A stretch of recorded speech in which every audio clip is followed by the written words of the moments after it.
Hello and welcome to another episode of Who Knew in the Moment, the podcast. I'm your host, Phil Friedrich, and today I'm honored to have Heather Monahan with me. A little bit about Heather. She has quite the story, but to start with, at one point she was a C-suite executive, top 50 speaker, an amazing podcast that she runs, and she's author of Overcome Your Villains. And one of the quotes that she has that I really appreciate, and I think you're going to hear throughout her story, is a great way to grow your confidence is to shine the light on shame you've experienced. So, Heather, thanks so much for being on. Thanks, Phil. You said I am the author of one book. I am the author of two books. Do not leave out Confidence Creator. Come on. That's on me. She's got it though. Get both of them. No. Well, so Heather, to start your story, as a young girl, you decided, hey, I want to try and earn and make some money, and you get into delivering papers. So talk a little bit about, finding that inspiration when you're young and wanting to, start earning funds. Phil, that was not inspiration, right? So I grew up poor. And so when you grow up poor, it's like a blessing and a curse. Yeah. When you're in it, it sucks. You see all these other people that have these things that, you just don't have access to. And at that age, you don't know the wherewithal, how to figure it out. I didn't. But my mind, the way my mind worked, thankfully, was like, oh, hang on. How do I get out of this situation? How do I get over there and get into that situation? Which, P.S., we made it. So we got. However, I really was thinking about it at that really young age. And so the first thing I remember thinking to myself is like, go make money, Heather. And so I was 9 or 10 years old. I don't remember. And I got my first paper route. That morphed into, bussing tables at a diner, and then working fast food restaurants, and then waitressing, and then bartending. And then ultimately, what I didn't realize at the time is I was training, teaching, and developing my skills as in regards to a salesperson, right? So by the time I graduated college and took my first sales job, I was an expert. I had done it for 20 something years. And it's so funny. I look back now, I won every award at the Gala Winery. I was the youngest brand manager of the state. I mean, crazy things happened for me in sales. And everyone would always say, you're so lucky. Oh my God. Nothing about that was luck. What it was based on was I started working when I was 9 or 10 years old, and I, through trial and error, taught myself how to sell. Yes. Now, something that's intriguing to me as people have one life experience and then they're able to radically change their life experience, but they have kids. How do you instill that element as you are now a mom when, your son has a disability to grow up in a different environment than you did, but you still want him to learn certain probably principles and things that you had to learn growing up. So how do you do that? Wait, first I have to tell you something funny. So you just reminded me of something.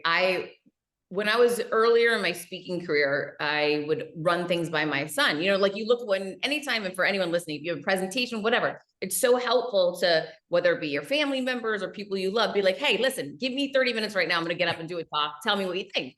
I would do this to my child relentlessly. So dinner time was like, mom's doing a talk again tonight, whatever. So I gave a talk for him one night, and I was doing it the next day for a charity. And it was funny because in the talk was all about raising money to help inner city youth in Miami. And I was on the board of this charity. So I was trying to get real personal with the audience. So I had to bring in my own personal story, right? Because you want to get people emotionally charged about it. So I'm telling the story of how I grew up poor and what it looks like when you grow up poor and how limiting it can be. And anyhow, my son's listening to the whole thing, and at the end, I'm like, how was it? He said, well, I have a question. And I said, okay. And he said, am I growing up poor too? And he had no idea. And I'm like, buddy, living in a high rise in Miami Beach facing Star Island, DJ Khaled's house is hardly growing up poor. The question. So I'll never forget that. Like, it just falls on deaf ears when you don't know. The kids had to worry about money in his life. So it is funny. To your point, that's a huge concern for me, right? Because as I mentioned, growing up poor sucked in the moment. It was a blessing in the end, right? It gave me I have this relentless drive that I can't shake. To this day, I'm 49 and I've achieved a lot of success in life. And people will say, why don't you slow down? Why don't you go on vacation more? And I'm like, what are you talking about? There's so much to be done. I'm constantly driven and focused on outcomes and getting things achieved. So, and I truly believe so much of that is based in growing up with very little. So with my son, obviously we take a different approach. I didn't know, like, everybody, when you're a parent for the first time, I only have one child. I'm a rookie at this whole parenting thing. So I research it. I talk to people like, what are the best ways to figure it out? And people will give you all their opinions and strategies. But for me, what I learned is living who I am and who I want him to know he has the possibility or potential to be is the best way I can ever teach my kid. Yeah. And so I'll give you an example. I mean, Phil, you know me. So like, what I'm about, what I preach, what I speak about, what I write about, what I do podcasts about, whatever. I truly live it, and I live it in my household. And so my son, and this is where I think it's so important to really be the authentic who you are, because your kids are be the ones who are going to pay the price as a result, positive or negative from it. And so my son sees me when I hit rock bottom. He sees me when I lose a huge deal. Like, I don't hide that stuff from him. I tell him at the dinner table, like, oh, I'm still waiting on hearing back from these guys. I haven't gotten that deal locked up yet. You know how important this is to us. Like, I bring him along in the journey so he can celebrate the wins, but also see none of it's handed to me. It's all about, what mom did? Mom sent a life-size cutout of herself to them overnight. Let's see what happens when they get it today. He's like, why would you do that? I'm like, I need to be top of mind with these people. And he's like, oh, that was brilliant. So anyway, cut to, I share all the things that I go through with him. He watches what happened. He comes to my events. He sees me speak on stages, right? He comes to my book signings and sees people tell me their story of how my work changes their life. Cut to, this is a crazy story. During COVID, he's a big athlete. He couldn't play sports. He was on homeschool. It was horrible for him and many children, of course, being isolated. He didn't do well in school. He had to go to academic camp in the summer. Nightmare. So he had to fly to New Hampshire, live in a tent for a month, but otherwise he was going to have to stay back. So he's like, I'm going to go do it. I'm going to get it done. I'll make it work, Mom. Don't worry. So he goes, I get a phone call one night. They're like, we're sorry to inform you, your son's in the emergency room. He was playing basketball today and he broke his arm. You gotta be kidding me. So I'm jumping on the next flight possible the next morning to go get him. And I'm thinking, I'm taking him home. He can't write. He can't take a shower. He's living in a tent. This is a wrap. And I get up there and he walks out of this tent with no bags or anything and gets in the car with me, kisses me. And I say, wait a minute, where's all your stuff? And he's, I'm not coming home with you. And I said, what do you mean? He's like, I didn't come this far to come this far. I'm going to complete this thing, whether I have to put a trash bag on, whether I have to do errands around here with one hand tied behind my back. He said, I'm going to figure it out, Mom, because I'm not a quitter and I'm not going to give up that. And he worked, and I'm so proud of it. It was just such I lost it in that moment. I was crying my eyes out. I never thought he had that internal strength within him, but he does. He didn't have to grow up poor to say, I'm not a quitter. Nothing is going to hold me down. He finished that program. He was awarded the #1 writer in the camp, which was shocking because that had never been a thing for him. He came home and he got into healthy eating as a result of that experience because he met people who ate. Like, it was such a beautiful experience for him that truly shaped and developed him. And I know a lot of people would see that as a negative, whether you're living in a tent doing academic camp and it's horrible, whatever, and you break your arm. For him, it was like this incredible experience that really changed and developed him into such an incredible young man. I love it. As many people say, more is caught than taught, right? So there it is. You are living proof. What you're doing at home, he's picking up on.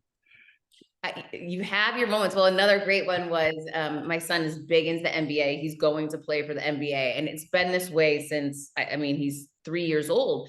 And, he's not the tallest guy in the world. He's 5'11", he's 16, but like there's kids he plays against that are 6'4" right now in inner city Miami, right? And so he doesn't have all the advantages some of the other people have. He has other ones, but he's always said, I'm going to the NBA, I'm going to the NBA. Okay, absolutely. Like, you got to make it happen. What does that look like? You better figure that out. I don't know. I've never gone to the NBA, so you got to figure that out on your own. So I'm always just challenging him to figure out, what does that roadmap look like for you? And it was so funny. One day I went into his room and I see this, basically it's like this vision board of going to University of Miami and playing for Coach L and him at, in the NBA. And I'm like, what is this on your wall? And he's like, oh, that's my vision board. And I said, well, what is Yeah. it? He's like, I look at it every morning when I wake up and every night when I go to bed, and it reminds me all the things that I'm going to be achieving very soon. And I said, who taught you how to do that? Because I actually don't have a vision board. And he said, I taught myself. And I was just like, oh my, like this is like, he is living this. And so that was a really proud moment too, that I didn't tell him to go do that. He Yeah. took initiative and figured that out on his own and just wanted to go do it. I love it. Now, talking about taking initiative, you mentioned earlier that, through different jobs, you end up in a sales role with a winery, and that's going well until it's not. And then you That's go another. to a and then you go to a chance networking event and meet the next opportunity. So talk a little bit about how seemingly something that could be super stressful, like, oh my gosh, what am I going to do next, turns into an amazing opportunity if you're willing to put yourself out there. Okay, so I'll say what happened. I was doing incredibly well. I was one of two women on a team of 100 men, and I was number one in the country. I ended up getting promoted. I was like 22 years old. I get promoted to brand manager for the state. I'm killing it. Yeah. And now I'm working for the head of the whole company, and he starts sexually harassing me egregiously. I didn't understand. I remember thinking, like, is this my fault? Why is this married man sending, things like this to me? This is crazy. I don't know what to do. And I wasn't very confident at the time. So instead of like, I'm going to go get a lawyer, I'm going to come at this guy and tell him, no, I just ran away. I'm like, I'm leaving. I kept a journal because I had a great other manager when I was my year before, who was a wonderful human, wonderful man, and was so committed in my success and developing me, cared about me. He was like our mutual friend, like a Jordan Montgomery, just like a good person, right? And truly cared. And so I had shared with him what was going on. He's like, journal everything, document everything, and just keep doing the next right thing. That was his advice, which is great advice. I took that journal. I went to the owner of the company. I said, I want you to know something. This man is unethical and horrible, and I'm leaving your company because of it. You need to do something. And he said, how much money do you want? And I said, I don't want any money. I came here because I'm leaving. I'm quitting. And I just thought you should know. And he said, what do you do with that journal? And I said, I'm giving it to you. And I gave him that journal. It's so funny now that I think back to that day. And I'm proud of myself. I did the right thing. I'm sad that I didn't push it further because the guy didn't get fired. It took years for him to get fired. He did it to another person, and that's when he got fired. Right. So I'm disappointed that somebody else had to experience what I did, and I could have changed that. However, give yourself grace. I didn't have the knowledge I have now. Yeah. So I left that job without anywhere to go. I was living with my boyfriend at the time from college. We had been together for years. And I was like moping around the house, like, what am I going to do? I got to figure something out because I'm super driven and very aggressive. He's like, oh, you'll figure it out. Don't worry. And he had an event one night. And so he and I went to this event. And one of the things I know to do is like walk around and introduce yourself to people. You never know who you're going to meet anywhere. And so the more you do that, the more comfortable you become at it. And so I was walking around introducing myself to people, and I met this one guy, and we start chatting. He ends up sitting at our table. And so I'm chatting with him, and he said, you know what, you should work for me. I'm like, you can't afford me. And Google didn't exist back then, by the way. Yeah. And he really give me a number. And I said, $80,000. And I was 23 at the time. And I thought that was a huge number. And he said, done, start tomorrow. And I thought, okay, all right, so I'll start tomorrow because I didn't have a job. Come to find out, the guy is worth millions of dollars, have private jets galore. Anyways, he ends up becoming my partner within a year. And he still to this day is one of my dearest friends and a close mentor. So talk a little bit about that, because I know you said there were certain elements of you that maybe weren't super confident yet, but yet there is an element of confidence to be able to, pursue people, have conversations with folks. So talk about how a person could be confident in certain aspects of their life and yet insecure or not confident in other aspects. Yeah. So for me, I've pretty much always been confident in business. Doesn't mean in every business situation, but overall in business, I know I'm going to win in the end, because one thing I learned early on, if you outwork everybody else and you do the right thing, like you tell the truth, you're an ethical human being, you care about the outcomes for your clients. That's really the magic to it. If you do those two things, you'll beat anybody else. So I knew I had that with me. I know I'm a good person. I know I'm going to outwork everybody else. So I don't ever feel like, oh, I'm screwed, in this Yeah. situation. I just know, keep going back to that. Listen, I've learned a lot more and better strategy since then to layer on top of those. But if you have that foundation, you can feel pretty safe in that. However, doesn't mean in your relationships or in dealing with people who are supervisors or ahead of you, like you can lose your confidence, or in dating or at the gym, or, there's so many different ways. Like, confidence is not like a static thing that, Yes. okay, I hit it over here, I'm going to nail it everywhere. It's going to ebb and flow based upon where you're at and where you're pushing yourself to go next. And so, yes, I definitely felt confident in those type of situations where I met that man who ended up giving me that job. But when he moved me to Saginaw, Michigan, I didn't feel confident at all. And I was taking over his company and living in a new environment, in a new arena, and meeting new people personally. That was incredibly hard for me, right? So the funny thing is, I'd go back to what I did feel confident in, which was back to work. So I would just keep like pushing myself back to work, go back to work. You're really good at this. And what's interesting is the more time you spend in arenas where you are confident, you can start parlaying that confidence out to other, like, Heather, you can figure this out. And I do talk to myself in the third person like this, and it works, helps. There's actually neuroscience behind it. I did a podcast episode on this, but I'll say, Heather, you know how to get here and you know how to achieve this level of success. You can figure out how to do it over here too. Don't cut yourself short. Don't sell yourself short, and like give myself those pep talks so that I can figure out ways to build confidence in the arenas where I'm not intrinsically confident. I love it. Now, you mentioned you get hired and then that is going well. One day, the relationship side is not going well and you get asked to hop on a plane and go check it out. Yeah, that was crazy. So yet again, it's not rejection, it's redirection. I had gone away for a weekend. I'd been living with my boyfriend for, I don't know, 4 years. We've been dating for 7 years. I don't know, long time. And so I thought we were getting married, and apparently he did not. And so I went away for a weekend. I got home, come to find out he'd had a big party and had cheated on me. And cheating is like not in the, I know for some people it's not that big a deal, whatever, not in the cards for me. I don't do that. So I was out and leaving and moved in with a girlfriend of mine and never wanted to see him again. I was heartbroken. I was disaster. I went to work wearing my heart on my sleeve, like no makeup on, in tears. And my sweet mentor boss, that becomes my partner, says to me, "What happened to my girl? Like, who are you? Where's that?" And I said, I've been cheated on, and he's happily married and whatnot. And so he's like, "Come in my office, come talk to me." And we sat down and talked, and he said, "I'm really worried about you." I said, "Me too." He goes, "You know what I think a great idea would be for you?" I'm like, "What?" He goes, "Hop on a plane and never come back." I'm like, "Yeah, that sounds great." He said, "Oh no, I'm serious." And I said, "Well, what do you mean? What does that look like?" And again, Phil, I had never thought about leaving Worcester, Massachusetts, where I grew up, like maybe Boston to, be in the city, but never would I, all my best friends were there, family, everything. And so major change. He said, "I'm going to offer you a partnership. I'm going to make you a very wealthy young lady, and I am going to make sure you never have to see that man again." And that's all I hear was the last part. Yeah. I don't again, that was what was driving my decision making at the time. Yeah.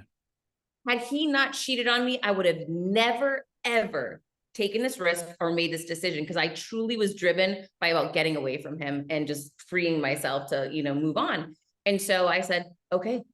In that one meeting, literally in that day, the next day after I thought this guy cheated on me. And so he said, "All right, pack your stuff up, but I'm not going to tell you where you're moving." And I said, okay. But I did trust him, right? Like, obviously we had a relationship. We'd worked together for over a year. He's a wonderful person. I knew his family. And so he and I hopped on a plane. He did not tell me where we were going. He dropped me off in Saginaw, Michigan. I was 24 at this point, maybe 25. And we bought a company for $25 million. And I walked in as the owner. He left and went home. And I mean, we talked on the phone 90 million times a day and advised me on what I was doing and whatnot. But I ran that company, and my job was to accelerate revenue and sell that company. And in under 3 years, we sold it for $55 million. Which is wow. Wow. So as you're growing your skills, you're growing your talents, you're growing your abilities. Once again, you said, being a worker is part of your driving force. So it's not as if you were going to retire from that, right? It was time to move on to the next deal, and you find a new company. Things are going well until they're not. talk a little bit about the new company and how everything seemingly is going well for a period of time. And then, due to different circumstances, relationships just don't work out inside the firm. Wait, is not everyone's life like this? Like, ding, ding, ding. Oh, you're killing it, you're killing it, you're getting killed. You're killing it, you're killing it, you're getting killed. I don't know, it's crazy, right? So this is the theme of my life. So the company that acquired us in Saginaw, Michigan, that we sold to, put a non-compete, non-solicit on me and my partner, meaning they thought they were going to keep me living in Saginaw, Michigan after I sold this company. It was ridiculous, but we want to sell. So we're like, sure, no problem. But what that meant to me was I couldn't work with my partner anymore it was like a 5-year window or something. I said to him, and to your point, I'm going to work. I couldn't sit on the beach. I look back now, I'm like, what was wrong with me? But anyhow, I couldn't at the time.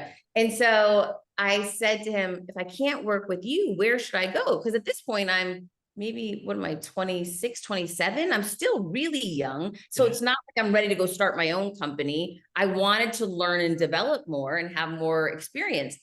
And he's like, you should go work for a friend of mine. And so he sent me to a publicly traded company, media company that was across the US, much bigger than his company. I interviewed with this gentleman's son, who was the president of the company. And he said, I don't have anything open, but a smaller role, much smaller than what you've been doing in Naples, Florida. I can't pay you anywhere near what you were making. And I said, that's not of concern to me, because I'll get in and I'll show you what I can do. And then you're going to find a way for me to do something much. And he said, okay, great. And so I moved to Naples, Florida. I took over their operation in Naples, Florida. In under 6 months, I turned it into the #1 market in the company. And I asked him to go to lunch. We sat down for lunch. I pitched him this idea for me to be the VP of sales for the whole company. He thanked me for my efforts and said, please get back to work. You're doing so well in your role. We're not interested in that. And so I started dialing for dollars, found another job in Boston, and I was going to go back to Boston. Now I'd been gone for a while. I was over the guy. I'm like, I can go back to Boston and be at home. And so I gave him one more shot. I met with him. I said, have you thought about my proposal? He said, yes, I have. We're not interested. I said, great. This is my resignation. And it's so key. Always go face to face with people when you have a really important discussion. And so he said, give me a minute. He ran out of the restaurant, came back 5 minutes later and said, I want to offer you the newly created position of VP of sales. And I said, where did you go? He said, I had to call my dad. And it was this great reminder that even though you think you know that someone's an ultimate decision maker, qualify it. Never take a no from someone who can't give you a yes. And so being the VP of sales, and over the next decade, I was promoted 3 more times. I became the chief revenue officer of the company. And during my tenure, more than doubled the company's revenue. We were doing hundreds of millions of dollars in revenue. I was crushing all of my goals. We were crushing our competitors. And I was named one of the most influential women in radio. And 3 weeks later, in the end of 2017, I was fired when the CEO I had worked for 14 years became ill and decided to elevate his daughter to replace him. And she fired me immediately. Talk about a roller coaster. Things are going well, right? It's not performance-based. Things are going well. It wasn't well. I mean, I was killing it, and I was being noticed and recognized nationally for it too. Yeah. So when you're in that position, I think it can be really easy to lose control of emotions, right? And to find yourself in a deep, dark spot and then not do anything about it.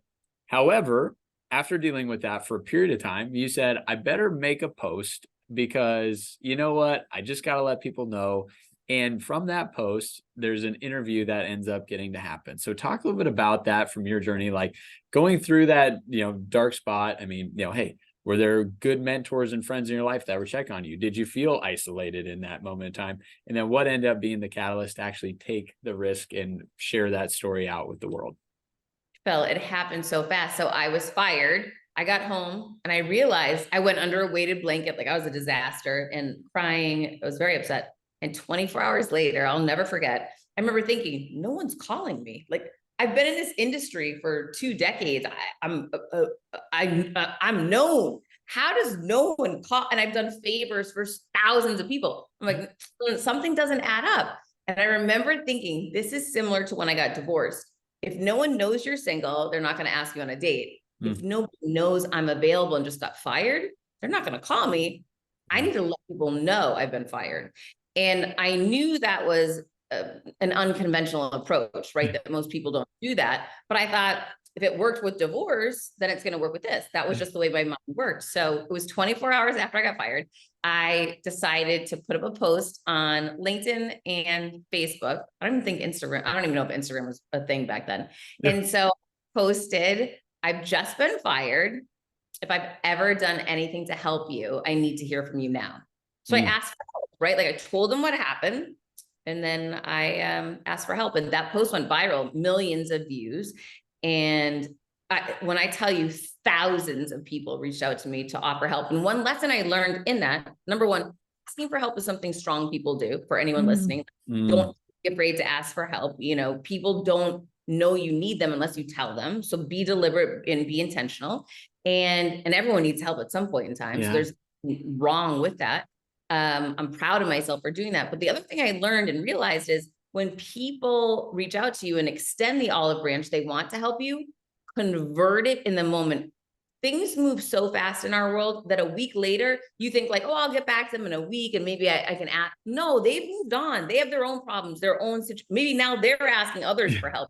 Convert that opportunity in the moment when someone reaches out. So I started doing things like I was getting so many messages. How can I help? How can I help?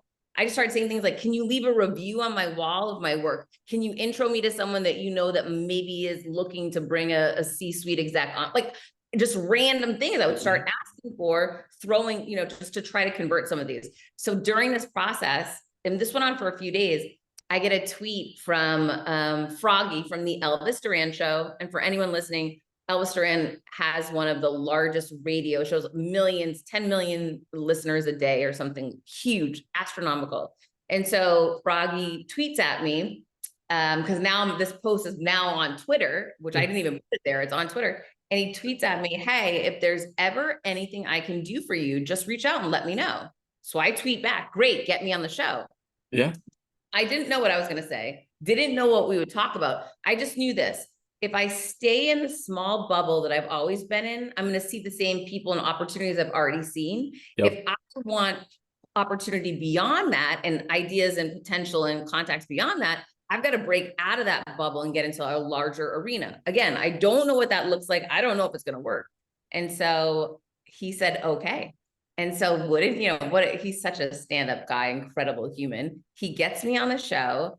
I'm within a month, I'm flying out to New York to go on the Elvis Duran show. I'll never forget, I was at the hotel bar the night before, eating alone, sitting at the hotel bar, eating cheese and crackers. Like, what am I doing out here? What am I going to say? I hope I don't fall walking out because they have Getty images. Like, it's a whole thing. And I saw a tweet from Elvis Duran, Heather Monahan's coming on the show tomorrow morning. And so anyway, I walk out on that show. I'm nervous. It's the biggest show at this point I'd ever done in my life. I have no media training. I was always on the back end of the business side, not on the other side. Yeah. And I walk out on that show and he starts interviewing me and it was amazing. And we had this amazing interview. And halfway through that interview, he says to me, you're writing a book. And I said, obviously I'm writing a book, but I wasn't writing a book because he spoke this truth and this conviction and this vision that he had into me. And I took it and ran with it. And I held myself accountable. And I said, yeah, and it's going to be out in the next year. And I was not a literary major. I'm not the smart one in my family. I'm the sales one. Like it went against everything that I had been told I was. And I had to get rid of those labels and break those limiting beliefs. And I jumped on a plane and I Googled, how do you write a book? And it said, just write. And I thought, well, I've been fired. I have nothing else to do. I might as well start writing. And so I did. So there's a lot that I want to unpack here. One of them, though, is, this is a couple of times now where I've heard you say somebody had a strong belief in me, maybe even before I believed it was possible, right? You get dropped off in Saginaw, Michigan, and he said, all right, go run it. You're like, well, I believed in myself to be successful in business, but as for running a company, maybe I wasn't right there for it. Hey, I had somebody say, you're writing a book, of course. And you're like, yeah, sure, I'll write a book. So talk about, having those people in your life that are willing to instill confidence and belief in you, maybe before you've either recognized that that's a potential for you or before you believe that it's possible for yourself. Oh, I definitely didn't know I could write a book. I literally had to Google, like, can anyone just write it? Is that even legal? Like, I had no idea. These were not beliefs I held. I accepted these beliefs that were being thrust upon me by somebody that I thought was of value. Like that, what Elvis Duran Yeah. ahead of me, like, he knows if he thinks I can write a book, then I can write a book. And to your point with my old boss, Jeff, like if he's confident just dropping me off here, there's got to be something to me that means I can do this. Yeah, it was huge for me. And again, people are different in regards to what they need to create confidence within themselves. For me, that validation of having someone that was ahead of me say to me, oh, clearly, like it was so obvious to them, I decided to accept that and say, okay, that's going to be that obvious to me. Doesn't mean it always was, right? I still struggled with it, like the self-doubt, the imposter syndrome, all these things. But I would remind myself to go back to that. Even small things, like I'll never forget, maybe a year after getting fired, when I had a book out, the book was doing well, I'd given a TED talk, some of these things were starting to happen, but I hadn't made it.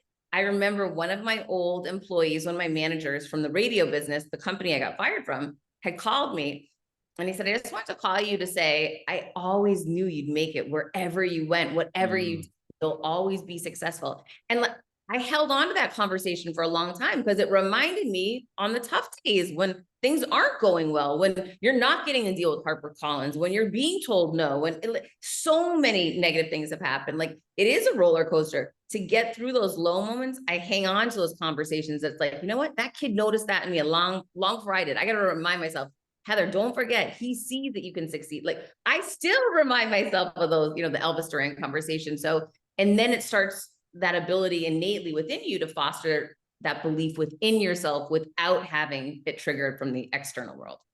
I love it. Now, in regards to that, I think something that you've clearly shown and demonstrated that you do well is you show up every day and you give it your all, right? And I think that's when people will make a comment like that. Like, I knew you'd have success regardless of what you ended up doing, right? And it's because they saw consistency in that, hey, when Heather shows up, like, I don't have to worry about what version I'm getting. Like, she's here, she's going to get her job done. So maybe talk to somebody that's listening right now that they've got good days and they've got days where maybe they're slacking it, and not bring it every day, but just know somebody's always watching, right? And that next promotion is based on what you're doing today. The next opportunity or door that's going to open is based on somebody viewing what you're putting forth today. Yeah, well, I mean, it's also like, you look at numbers doesn't lie, data doesn't lie. Like I always want to go back to the things that we know are factual. For me, sales is really like, that's what my real expertise in life is. I always go back to anytime I'm forecasting projections or I'm looking at revenue goals and what are attainables and pacings and whatnot, numbers and data to get to something. You have to go back to 90 days prior to, you have to go back to 120 days prior to, 1 year prior to. It doesn't happen overnight. Yeah. There's no difference whether you're building a personal brand or you've got quotas for this month and this quarter. It's all the same. It goes back to what actions are you taking today to move yourself closer to that goal, building that pipeline, building that next potential client, that next potential deal, that next potential close, that next potential opportunity. All of it happens as a result of building that momentum, and none of it happens today for tomorrow. Yeah. You have to be working on these things, and it's the seed that you plant today is not the harvest that you're going to reap today or tomorrow. That's going to be reaped. It could be 5 years now, it could be 7 years now. A great example of this is in 2020. Well, in 2019, I launched my podcast. Had no idea what would happen, right? Yeah. All I do is support other people on that show. I don't ask them for anything. They come on, I want to highlight them. I want to highlight their gifts, their books, their events, whatever they're doing. And I want to give value to my listeners. So essentially, I'm losing money on the deal at first, right? I'm paying a producer, I'm paying to promote it, but I'm not making anything. But I'm doing it because I'm like, this is something that I feel called to do. I feel like this is part of what I should be doing.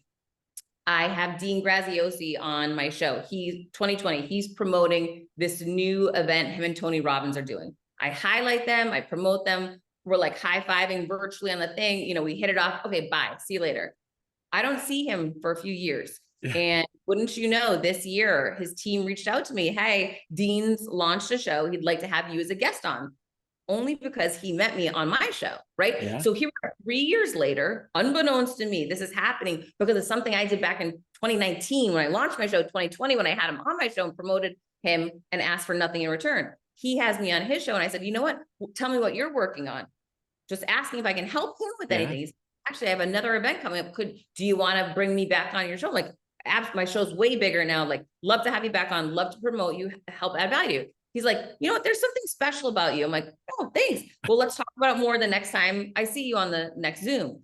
The next Zoom we get on, he's like, Heather, there's something here. I'm like, I think so too. He's like, let's set up a Zoom after this for you and me to brainstorm how we can work together. So I had him on my show to highlight him and his event with Tony Robbins. He then asked me for a meeting to how can we start working together? And that's how we've started. I just did a course for him and Tony. I've done some virtual events for them. So all these things that are happening that people see and they're like, oh my gosh, she's on the biggest virtual stage in the world, millions of people watching. Yeah, it looks great. This stuff started back years ago, and I had no idea this was going to materialize in the future. That's why it's so important to keep taking those chances, keep doing that next right thing, keep adding value to different people and not asking for things in return, but instead say, I know I'm planting the seeds today that down the road are going to yield a strong harvest for me. Boom. I love it. Now, in regards to the speaking side, speaking started because you were good at what you were doing as a career. And so companies were like, gosh, if you can run a sales organization, you can hit these numbers, we'd love to have our team listen to you. And so you're doing things for free and you're just helping people out. And then eventually you've done a few of these and the question of, well, what would you charge to speak comes up. And once again, you do some research and you throw out a number. So talk a little bit about the beginning of public speaking for you and messages you were delivering, and then how that really grew and transformed to getting into the paid speaking world.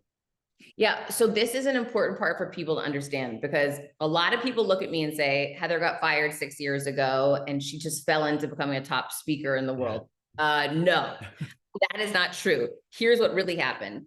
I started leading sales teams when I was 23 years old, as we talked about. So when you lead a sales team, at least once a week, you're standing in front of a team of people giving a talk. That's reality, right? Yeah. So it's your job to engage them. It's your job to add value, to train them. It's your job to deliver results and have specific outcomes, whatever they may be. I did that. I'm 49 now, right? So I've done that for decades at this point.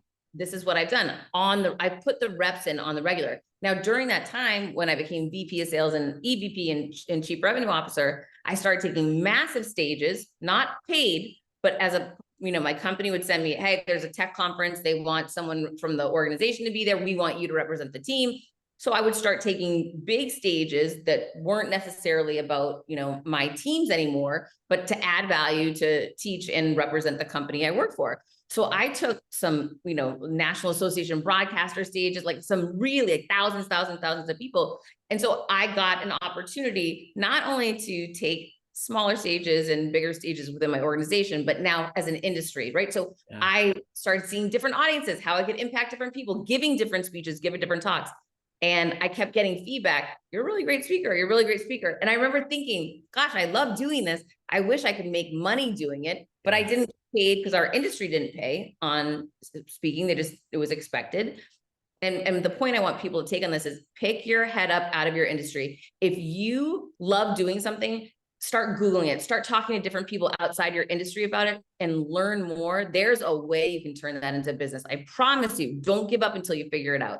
I would have left my career years prior to getting fired and just gone into the speaking business. That's what I love to do. I had enough expertise. I had enough experience to do it. I just didn't know it existed, right? I didn't know it was possible for me. And so when I got fired, I wrote the book, as we know, and I Googled, how do you sell books?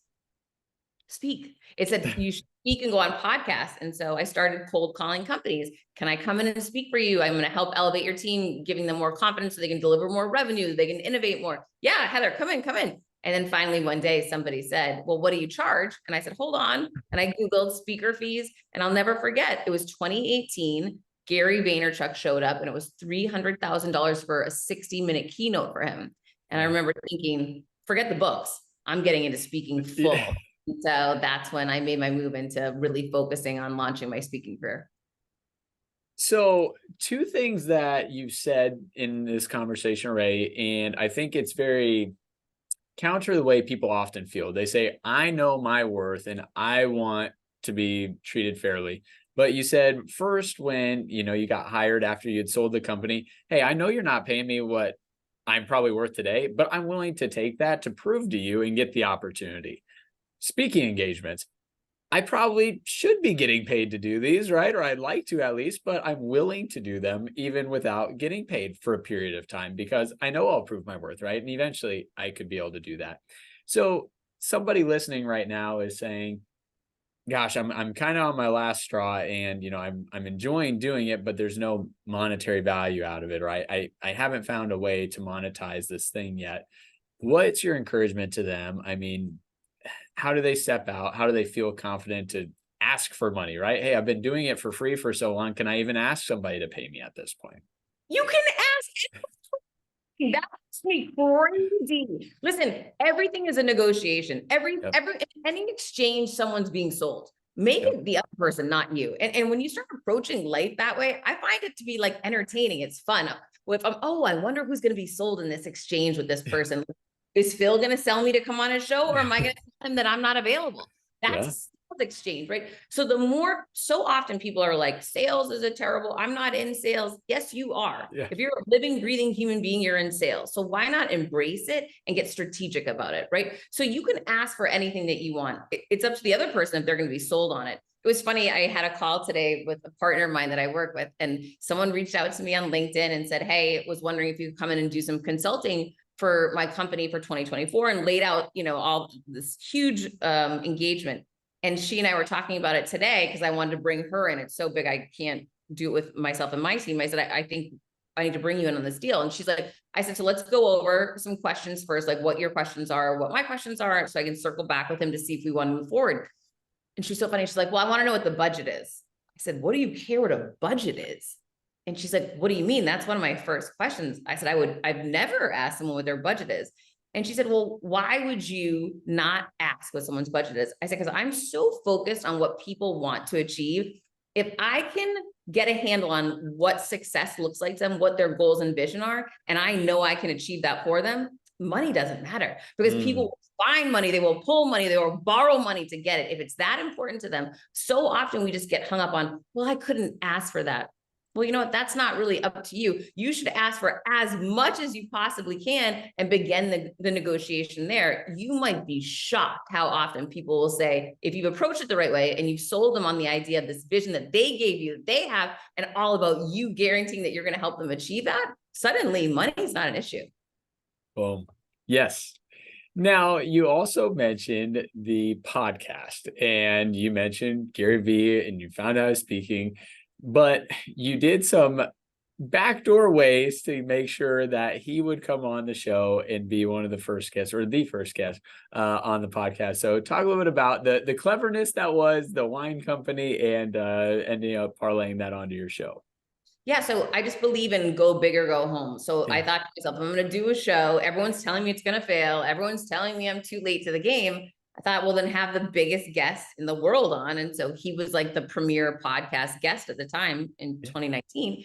And so I took a Google alert out on him. Whenever you want to know what's going on with someone, take a Google alert out on them. Tab one on yourself. Be the first one to get informed on what news is saying about you. It's super helpful. And so I was getting an alert message every day about what was going on in his life. I was also DMing him. Like, I was commenting on his posts, like, listen, I do all the things. I don't just try one way. Like, I spray and pray. And so I get this note that he's launched this wine company with this guy from Boston, Trouty. And so I thought, I bet Trouty's easier to get to than Gary Vee. I'm going to go find Trouty. And here's where it pays that I have a personal brand and that I show up on LinkedIn on the regular. People know I'm not a crazy lunatic. They can go to my profile and say, oh, that's Heather Monahan. She's like successful, smart, whatever. Yeah. They know I'm a real person. Please invest in your personal brand on LinkedIn, because it's going to pay you dividends you cannot see yet. And this did for me. So I sent him a DM from LinkedIn. I said, hey, just read an article on you that you're launching a new wine company with Gary Vee. Super excited for you, and hope it's going to do really well. Listen, I was in the wine business for a number of years. I was the youngest, and I gave him some of the things that I had done. I'd launched this brand with this success, whatever. I had success. And I said, I'd love to tell you the tips and tricks that I learned and what pitfalls to avoid that I made that definitely set me back so that you don't make the same mistakes I made. let me know if you want to jump on a call. Nothing expected in return. Just want to help out another Bostonian. Yeah. And so he writes back, yeah, can you talk today? I said, sure. So we get on a call. I give him an hour of my time. I didn't charge him. I just said, like, listen, just want to help another person out. And at the end of the call, he said, oh my gosh, you are incredible. I can't believe you just did this for me for nothing.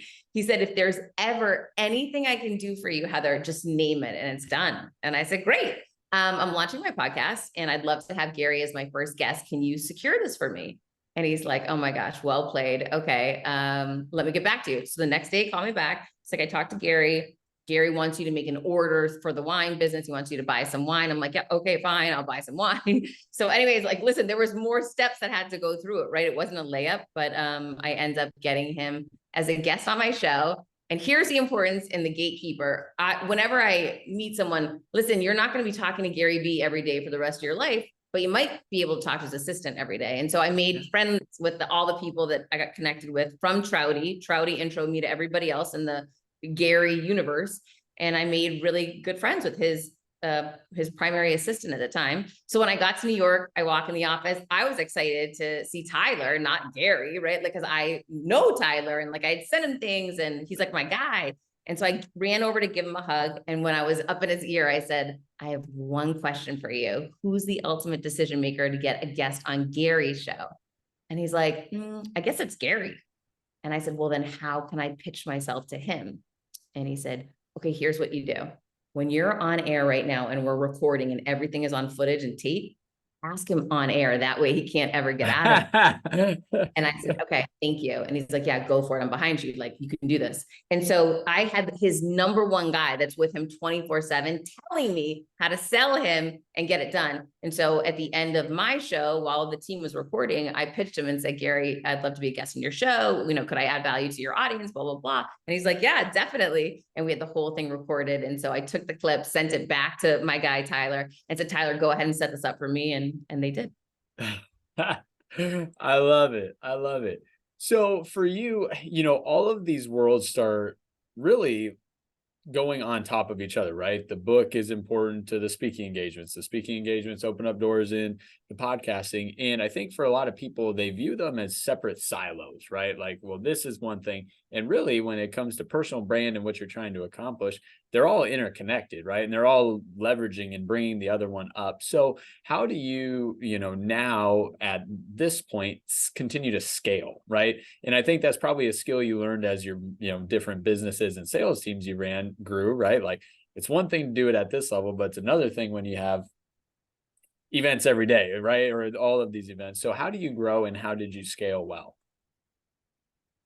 I mean, listen, there's plenty of things you didn't see that happened that didn't come to fruition, right? So I had launched a clothing line with Perry Ellis International, multi-billion-dollar company. It failed, right? Like, there's a skincare line that I launched that failed. Like, there's so many. I'm constantly testing, trying, and moving forward with different ideas. I have a shoe product line that's sitting over there, like, that I'm not selling right now. There's so many things I've done. People oftentimes only gravitate towards the success, like the podcast and being in my books, whatever. But there's so many other things that I have a whole third book like outlined and ready to go that I'm like, I look at the ROI. I'm like, I'm not making my most money or my most impact right now for my books. My podcast, my speaking is doing so like, I want to, even though I might want to write the third book, is that really where my best time is spent? Right? Like, constantly looking at stepping back. Don't be in the middle of the force. Step back from it and view it and say, I know that I think that could be good for my ego, or that could be great, or whatever, but is that really where my time is best spent?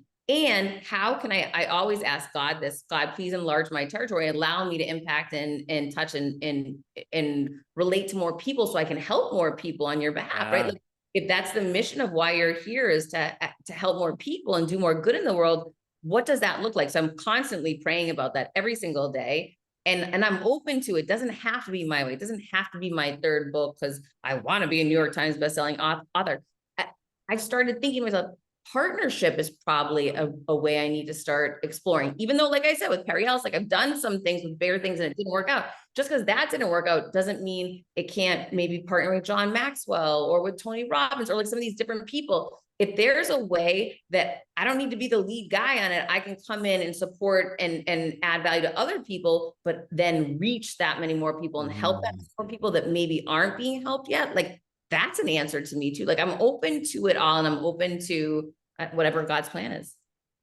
I love that you said that. And I think something that's interesting, and, I've noticed in my life, and I'm sure you're going to be able to speak into this, and that is there's parts of your life where saying yes is probably the most important thing you can do, because you just don't have a lot of doors that are open to you when you're starting in something.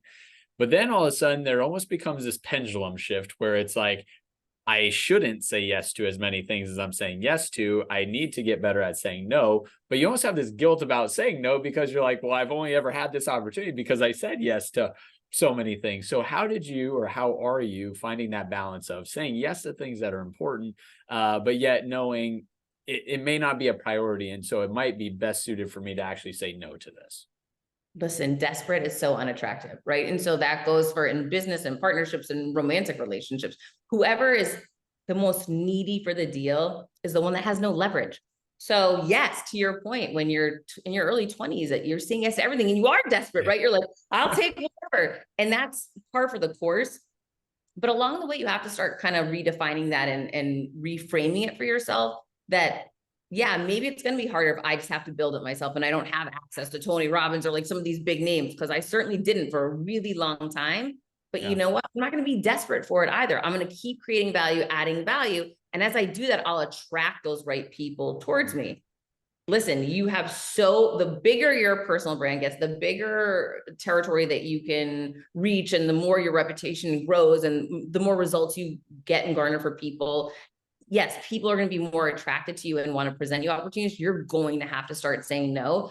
You only have a limited amount of time in the day, and you have to look at where is your time best spent. And that answer can be different for everybody, right? Like for me, I'm working out every day. I don't care. And I understand like that means I'm going to walk away from some partnerships, some opportunities. That's fine. To me, I've learned in my life, if I don't put myself first, take care of like the most important partnership I have is with me. And so I am like, listen, there's sometimes when I'm traveling like crazy, and of course I'm going to say, I'm in a window right here. I'm going to suck it up and I'm going to get through it. But I've learned through trial and error. I don't just let it go on and on for months at a time. I might do that for a week, but I definitely put myself first. And I think that's the most important partnership. And yes, you say yes to always, but then you have to constantly be reevaluating. Marketplaces change, trends change, industries change, people change, opportunities change, and they can change on a dime tomorrow, right? So the thing is, what I'm learning, don't get in bed with somebody or get some long-term contract unless you're like your heart so in it and you're like, this, I prayed about it. Like, I know this is what I'm meant to be. This is exactly where I'm clear on it. If it's not that clear to you, don't do something that's going to lock you up, because you don't know what's coming tomorrow. And I've learned that the hard way, right? Like I've locked myself up with different deals and opportunities and non-competes and, and legal agreements that then take me out of play for other opportunities. So be mindful. You don't know what's coming yet. Like anticipate and expect the best thing, and the biggest thing is going to come. But until then, also rely on yourself that if it doesn't, you're going to continue to build and build and build and attract and do that next right thing. But just don't be desperate for it. I would always say, don't be desperate for something like that. You have to have that in order to make it. Like, go back to that number one. Your number one commitment is to you. Your number one partner is to you, and keep doing that next right thing for you. I love it. Now, you mentioned a couple of times, faith, prayer, and things like that. Has faith always been an important part of your life, or was there certain seasons of your life where that became a more important piece to you? Yeah, I mean, definitely for me, there's seasons where I have leaned so much more into my faith, and then seasons where I haven't. Like, I remember getting divorced and I was like, you know what, it was awful. Like, you're supposed to go into the Catholic Church. There's all these things that I was so angry about. Like, why can't they just be understanding? And I remember moving a step back from my faith, thinking like, this is not like, doesn't feel right to me, right? So there's different. And then I remember my son came to me during COVID and said, we need to strengthen our relationship with God. Verbatim, he said that to me. And I'll never forget, I messaged John Gordon and I said, where do I take him in Miami, of all places?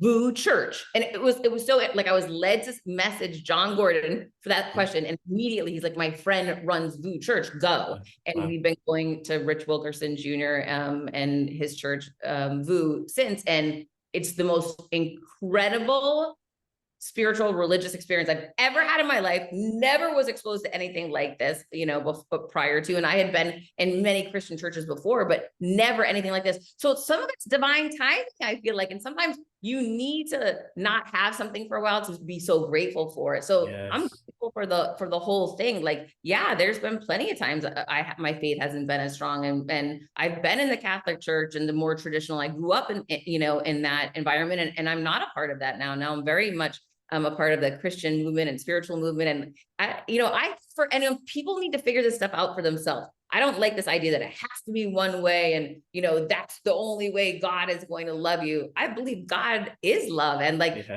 and just be open to it. And, if you have questions, read the Bible, like go back to the one original piece of work in the world that exists. Go and read the Bible. Like, if you have questions, you don't need to listen to someone preach to you or tell you. Figure it out for yourself, and you will, and pray about it, but don't do what people tell you have to do. Do what like you're led or called to do. And those right people will start showing up, and those doors will open, those messages will be answered, and have faith. You'll figure your way out. Well, Heather, you have done just that. I want to say thanks so much for sharing your journey and your story and all the amazing work you're doing. I mean, once again, between speaking, your book, podcast, you're doing and social media content, right? I mean, you drop good nuggets all the time. So thank you so much for coming on, sharing your story and your journey, and excited to continue to watch it. And I mean, 4 or 5 years from now, we'll have to do this again and highlight book number 3, maybe 4 at that point. And who knows how many other businesses you'll have started by then. Well, I can't wait to see what you're doing by then, Phil. It'll be exciting to watch, and I'm grateful that you had me. Thank you. Thank you.